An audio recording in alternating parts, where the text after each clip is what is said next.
बुरे से बुरे ब्रोकन हार्ट को भी, बुरी से बुरी रिलेशनशिप को भी, बहुत नेगेटिव रिलेशनशिप को भी आप कैसे मैजिकली आप उसको हील कर सकते हैं, उसको कैसे एकदम टर्न अराउंड कर सकते हैं थ्रू द मैजिक प्रैक्टिस, इसके बारे में जानते हैं। क्योंकि आज हम हैं डे 15 ऑफ मैजिक प्रैक्टिस में, जिसमें हम जानेंगे कि कैसे आप अपने रिलेशनशिप्स को मैजिकली हील कर सकते हैं। लेकिन अगर आप पहली बार इस चैनल में आए हैं और ये वीडियो को पहली बार देख रहे हैं तो प्लीज पॉज करें और जाके आप ये मैजिक प्रैक्टिस सीरीज के डे 1 से स्टार्ट करें, क्योंकि हम फॉलो कर रहे हैं रोंडा ब्रायन की द मैजिक बुक की मैजिक प्रैक्टिस सीरीज। ये 28 डेज की बहुत सिंपल, बहुत इजी पर बहुत बहुत पावरफुल मैजिक प्रैक्टिस सीरीज है, जिसमें आप अपनी लाइफ की हर एक एरिया को, आपके रिलेशनशिप को, आपकी हेल्थ को, आपके फाइनेंशियल स्टेटस को, आपके बिजनेस को, आपके करियर को, आपकी लाइफ की हैप्पीनेस को, आप अपने लाइफ के हर एक एरिया को जो है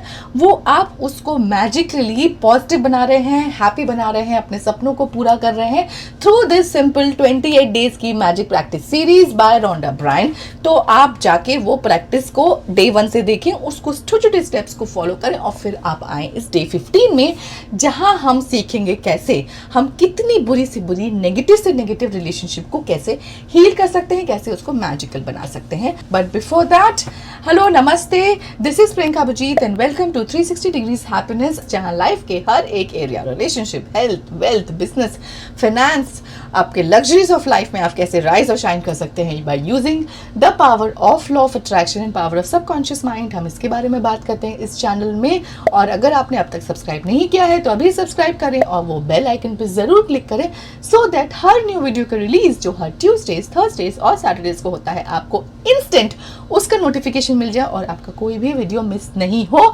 और अभी जो हम ये मैजिक प्रैक्टिस कर रहे हैं ये तो डेफिनेटली आपका मिस नहीं हो, जिसमें आज हम बात करेंगे कि कैसे आप अपनी बुरी से बुरी, नेगेटिव से नेगेटिव रिलेशनशिप, एकदम हार्ट ब्रेक हो गया है, बात तक नहीं हो रही है, आप इतनी बुरी नेगेटिव रिलेशनशिप को कैसे ठीक कर सकते हैं through this magical practice.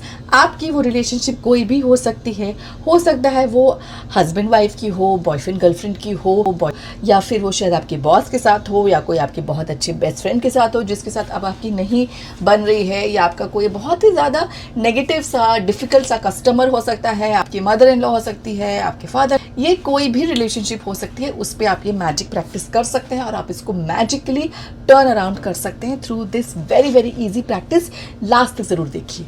Author बोलती है कि जब हमारी रिलेशनशिप किसी के साथ नेगेटिव चल रही होती है, बुरी चल रही होती है, कोई हमारे साथ बुरा कर रहा होता है, या हमसे बात नहीं करता, या लड़ाई करता है, या हमारे साथ किसी की पॉलिटिक्स हो रही होती है, some people are negative with us, बहुत मुश्किल हो जाता है, उस टाइम पे इजी नहीं है हम उस रिलेशनशिप के लिए ग्रेटफुल हो, थैंकफुल हो। हम क्या करते हैं, हम जो है वो ब्लेम करते हैं, हम उस आदमी के बारे में नेगेटिव बोलते हैं, हम जो है उनकी बुराई करते हैं, या उनके लिए हर्ट रखते हैं, एंगर रखते हैं। लेकिन ये सारे जो है वो नेगेटिव इमोशंस हैं। हम जब किसी को ब्लेम करते हैं, उसके अगेंस्ट एंगर रखते हैं, हर्ट रखते हैं, या हम रोते हैं, या हम बुरा फील करते हैं, हम जब ये सब कुछ नेगेटिव फील करते हैं तब हम उस रिलेशनशिप के लिए ग्रेटफुल नहीं होते। और जब हम उसके लिए सारे नेगेटिव इमोशंस रखते हैं, then through law of attraction हम उस रिलेशनशिप में और ज़्यादा नेगेटिविटी को ही अट्रैक्ट करते हैं।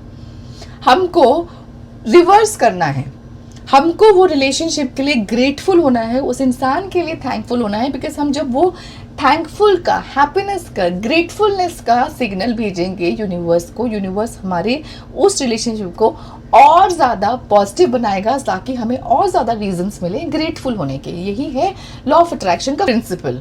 हम क्या करते हैं, हमारा उल्टा होता है, हम उस बंदे के लिए नेगेटिव इमोशंस रखते हैं, नेगेटिव फीलिंग्स रखते हैं, हर्ट रखते हैं, पेन रखते हैं, एंगर रखते हैं। हम जब ये हर्ट, पेन, ब्लेम का सिग्नल भेजते हैं यूनिवर्स को through law of attraction, universe हमें और ज़्यादा रीजंस देता है ब्लेम करने का, दर्द में रहने का, गुस्सा करने का, दुखी होने का।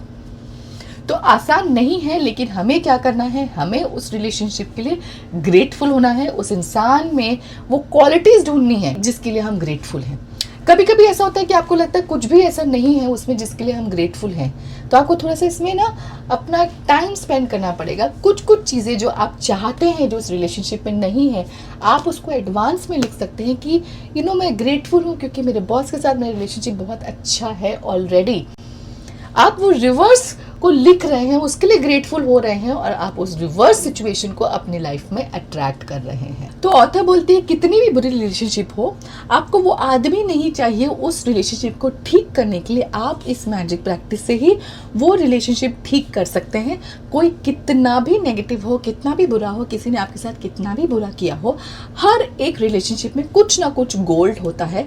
हमें वो गोल्ड को ढूंढ के निकालना है और उस पे फोकस करना है। हमें वो चीज़ों पे फोकस करना है जो हम चाहते हैं और उनके लिए ग्रेटफुल होना है, ताकि वैसे ही हमारी रिलेशनशिप बनती चली जाए।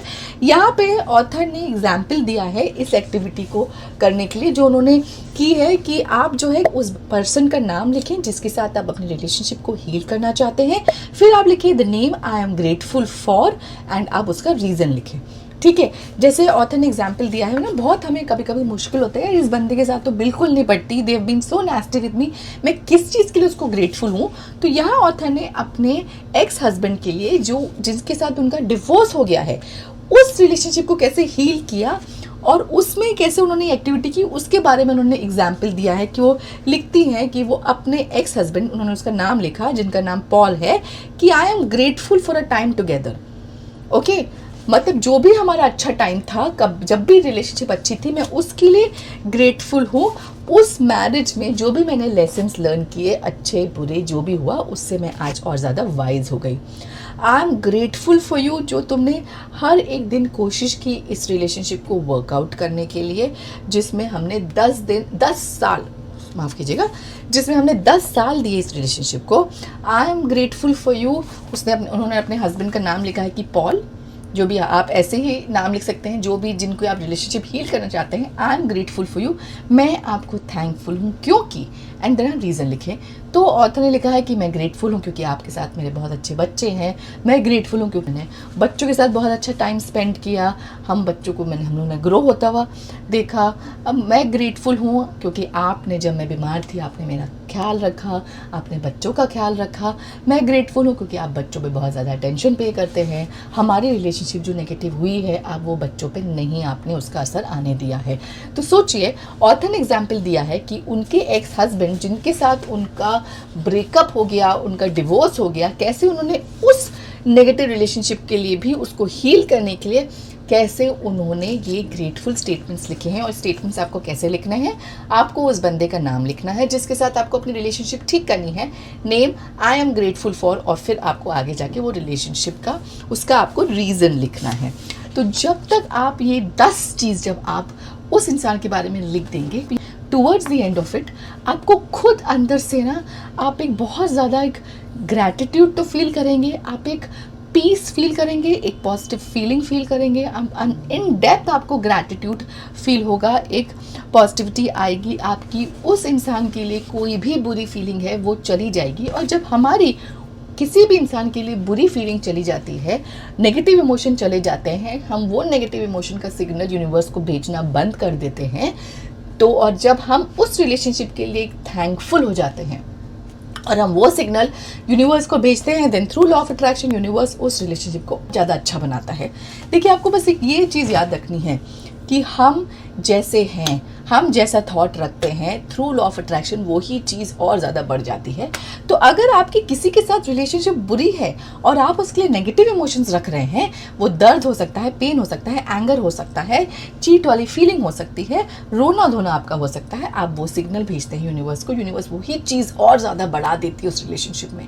हमें उल्टा करना है, जो भी चीज़ को बुरी चल रही है, हमें उसके लिए उसमें अच्छाई ढूंढनी है, हमें उस चीज़ के लिए थैंकफुल होना है, हमें खुश होना है और वो सिग्नल भेजना यूनिवर्स को, ताकि यूनिवर्स उस रिलेशनशिप को अच्छा, पॉजिटिव, हैप्पी बना सके। यही है मैजिक का क्रक्स। आज की एक्टिविटी जो है, इसका जो है हम एक बार रिकैप कर लेते हैं कि डे 15 में आपको क्या क्या करना है। सुनिए, आपको सुबह सबसे पहले उठना है, अपनी 10 चीज़ें जिनके लिए आप थैंकफुल हैं, ये हम पूरा डे 1 से करते चले आ रहे हैं। आपको रोज 10 नई चीज़ ढूंढनी है जिसके लिए आप ग्रेटफुल हैं, आप थैंकफुल हैं, उनका रीज़न लिखना है, उनके लिए क्यों ग्रेटफुल और थैंकफुल हैं, आप उनको लिखेंगे और लिखने के बाद आप उनको रीड करेंगे। I am so thankful and grateful for this, आप उसको ज़ोर से पढ़ेंगे। उसके बाद आप एक कोई भी सबसे प्रॉब्लमेटिक डिफ़िकल्ट रिलेशनशिप को लेंगे, ठीक है, आप बैठेंगे, उस इंसान का नाम लिखेंगे कि कि what ever the name is, जैसे ऑथर ने एग्जाम्पल दिया है Paul, I am grateful for and what, वो रीज़न लिखेंगे। ऐसे आपको 10 चीज़ें ढूंढनी है जो उस रिलेशनशिप में जिसके लिए आप ग्रेटफुल हैं। आप वो 10 चीज़ें भी लिख सकते हैं जैसा आप चाहते हैं कि वो रिलेशनशिप हो जाए और उसके लिए एडवांस में ग्रेटफुल हो जाए। आप जो है उसके लिए, उस चीज़ के लिए ना आप थैंक यू बोल दें यूनिवर्स को कि सब कुछ बहुत आपका अच्छा हो गया है। और रात को सोने से पहले आपको अपना मैजिक रॉक पकड़ना है, ड्रॉर से निकालना है, दिन भर क्या चीज़ें हुई आपकी अच्छी अच्छी जिनके लिए आप ग्रेटफुल हैं उनको रिकैप करना है, और जो सबसे अच्छा हुआ उसके लिए आपको थैंक यू बोलना है और फिर सो जाना है। ये आपकी है मैजिक प्रैक्टिस आपके 28 डेज़ की बाय रॉन्डा ब्रायन। इसको करिए, अपनी लाइफ को मैजिकल बनाइए। मुझे कमेंट बॉक्स में ज़रूर लिखें आपको कैसा मैजिकल फील हो रहा है। किसी को ये वीडियो ज़रूर शेयर करें जिसको शायद आज देखने की ज़रूरत है, जो अपनी लाइफ को मैजिकल बना सकता है। Subscribe and till we meet next, this is Priyanka Bajeet signing off. Continue to make your life magical. All the best.